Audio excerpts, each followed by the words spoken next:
Bonjour Manuel Valls, merci d'être notre invité ce matin. Bonjour Caroline Roux. Alors, après l'émotion de George Floyd, le ministre de l'Intérieur a expliqué qu'il autorisait les manifestations car l'émotion, a-t-il dit, l'émotion dépasse les règles juridiques. Vous avez été Premier ministre, ministre de l'Intérieur. Est-ce que ce n'est pas un risque pour l'État de droit ? Oui, bien sûr, c'est un risque et un peu contradictoire de pouvoir manifester, mais c'est le cas en France, c'est le cas en Espagne, c'est le cas dans de nombreux pays où s'exprime cette émotion. Mais c'est vrai que c'est un risque de manifester. Il y a un risque surtout d'incompréhension de la part de ceux qui ne peuvent pas manifester ou tout simplement ne peuvent pas sortir des tables sur une terrasse. Alors, la mobilisation en France se fait aujourd'hui autour de l'affaire Adama Traoré. Déjà, est-ce que vous êtes à l'aise avec la comparaison qui peut être faite entre ce qui s'est passé aux États-Unis avec George Floyd et ce qui se passe en France et ce qui s'est passé en France? Et à l'époque, vous étiez Premier ministre, on va en reparler, avec l'affaire Adama Traoré. Non, je crois qu'on ne peut pas comparer les États-Unis avec la France. Les États-Unis ont eu pendant des siècles, pendant des décennies, une forme de racisme institutionnel. L'action de la police n'est pas encadrée de la même manière et ces affaires sont très différentes. Je comprends et je partage d'ailleurs l'émotion, l'indignation vis-à-vis de ce qui s'est passé, de ce qui est un meurtre, un assassinat de George Floyd, vis-à-vis bien sûr du racisme. Et moi, je me félicite d'une certaine manière que notamment la jeunesse manifeste et s'indigne face au racisme. Mais entre l'émotion et la raison, eh bien, il y a un chemin, il faut avoir le cœur et la raison et regarder à chaque fois, bien sûr, avec la distance nécessaire, ce qui se passe en revanche chez nous. Et il n'y a ni racisme d'État, la police n'est pas raciste, il ne faut pas en profiter par ailleurs pour mettre en cause et nos institutions et l'ordre républicain et les policiers et les gendarmes qui font évidemment un travail remarquable. Vous Ce laissez sont eux entendre, Manuel souvent. Valls, qu'il y aurait une forme d'instrumentalisation? Il y a toujours, Caroline Roux, de l'instrumentalisation, bien évidemment. Je crois que le Premier ministre, le ministre de l'Intérieur ont eu raison de souligner que la police n'était pas raciste, mais que s'il y avait des Oui. policiers qui se livraient à des actes racistes, qui prononçaient des mots ou des écrits racistes, ils méritaient, ils devaient être sanctionnés. Quand j'étais ministre de l'Intérieur, je disais tout simplement que je protégeais comme premier flic de France la police et la gendarmerie, mais que je serais en revanche intraitable et que je sanctionnerais ceux qui se livreraient à des actes racistes. Mais on voit bien, Mm. et c'est toujours ainsi, qu'il y a ceux qui veulent profiter de ce drame ou de ces drames pour mettre en cause la police et la gendarmerie française, qui sont les remparts de la République. C'était Alors, vrai au moment des attentats de 2015, c'était vrai au moment des manifestations des Gilets jaunes, et c'est vrai tous les jours sur le terrain où policiers et gendarmes font un travail remarquable et sont victimes souvent de cette violence. J'ai en mémoire oui. l'agression effrayante, épouvantable dont des policiers ont été victimes en 2016 à la Grande Alors, Borne. la mobilisation en France se fait aussi, on l'a dit tout à l'heure, hein, autour de l'affaire Traoré. Je le disais, vous étiez Premier ministre le 19 juillet 2016, lorsqu'il est mort. La famille, à l'époque, vous avait reproché à l'ensemble du gouvernement de ne pas avoir fait preuve de considération, de ne pas avoir fait suffisamment pour faire la lumière sur les conditions de sa mort lors d'une interpellation, je le rappelle, par les gendarmes. Est-ce que vous avez des regrets, Manuel Valls, sur la gestion de cette affaire ?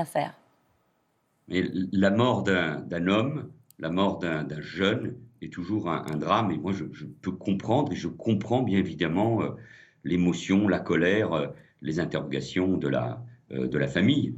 À l'époque, je pense que Bernard Cazeneuve avait trouvé, il était ministre de l'Intérieur à ce moment-là, les mots justes. Mais parce que j'ai été ministre de l'Intérieur et Premier ministre, parce que je suis un responsable public, parce que je crois en la séparation des pouvoirs, je pense que c'est à la justice d'agir, c'est ce qu'elle fait. On peut simplement regretter que 4 ans après, on n'y voit pas plus clair, du moins du côté de la justice. C'est long Oui. pour la famille d'abord, et c'est long bien sûr pour les gendarmes qui sont en cause. C'est Mais je trop vois long, bien c'est ce qu'on aussi entend, c'est ce derrière, qu'on comprend. Vous considérez que c'est trop long, que mais la c'est procédure trop long en judiciaire était trop général. longue. Mais l'action de la justice est trop longue en général, et notamment en France, bien évidemment. Mais ça ne doit pas être l'occasion pour remettre en cause Mm. l'indépendance de la justice, faire la justice à la place de la justice, ou mettre en cause, parce que je l'ai vu, je l'ai Oui. suivi et je l'ai lu, en France, les inspections générales qui supervisent la police et la gendarmerie et qui agissent toujours avec une grande vigueur, avec beaucoup d'indépendance et qui font un travail remarquable et qui sanctionnent beaucoup. La police et la gendarmerie représentent 5%, je crois, ou un peu plus de la fonction publique. Mais c'est 50% des sanctions dans cette même fonction publique. Ce sont des corps extrêmement contrôlés. C'est pour ça que je pense qu'il faut aussi défendre cette institution. C'est ce que vous faites ce matin. Vous avez parlé de l'indépendance de la justice. Est-ce que vous êtes à l'aise d'entendre l'exécutif dire à la garde des Sceaux qu'il faut se pencher sur l'affaire Traoré? Ça a suscité pas mal de réactions, d'indignation, justement au nom de la séparation des pouvoirs. Là, vous me demandez de commenter presque tous les détails de la vie publique et de la vie politique Je sais que vous êtes très attentif. Bien sûr, mais je vous donne mon sentiment. Ouais. Non, je pense que le garde des Sceaux ou la garde des Sceaux doivent être très attentifs, et Nicole Belloubet l'est bien évidemment, à tout ce qui pourrait apparaître comme une mise en cause de l'indépendance de la justice, ou tout simplement comme le fait qu'on s'occupe d'un cas particulier. Bien évidemment, ça n'est pas contradictoire avec la manifestation d'un sentiment d'émotion, de respect vis-à-vis des familles. Mais surtout maintenant, soyons très attentifs, il y a des expertises contradictoires, il y a un travail de la justice, les avocats s'expriment, donc respectons vraiment cette indépendance de la justice. Dans ces moments troubles que nous vivons un peu partout, où la démocratie est mise en cause, il faut être très attentif au respect de la séparation des pouvoirs de la République et au respect de nos institutions. Pardon, vous êtes à distance, je suis obligée de vous couper, mais 2 questions très rapides pour terminer cette interview. Vous avez suscité une levée de bouclier en parlant en 2015 d'apartheid social, territorial, ethnique. On entend parler aujourd'hui de privilèges blancs. Est-ce que la situation est pire qu'en 2015 ? Non, il y a des discriminations. Il y a du racisme, il y a de l'antisémitisme dans notre société. Des hommes, des femmes, à cause de leur couleur de peau, ne trouvent pas un emploi ou un logement. Et il faut combattre cela avec la plus grande détermination. En revanche, faire une analyse uniquement à partir de la couleur de sa peau, voire pire, de sa race, parce qu'il n'y a qu'une race, c'est la race humaine, ça non, ça c'est le communautarisme. Certains, et notamment à gauche, veulent importer tout des États-Unis.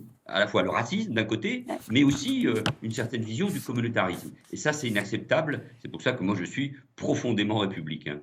Merci beaucoup, Manuel Valls. On parlera de votre retour en politique française une autre fois.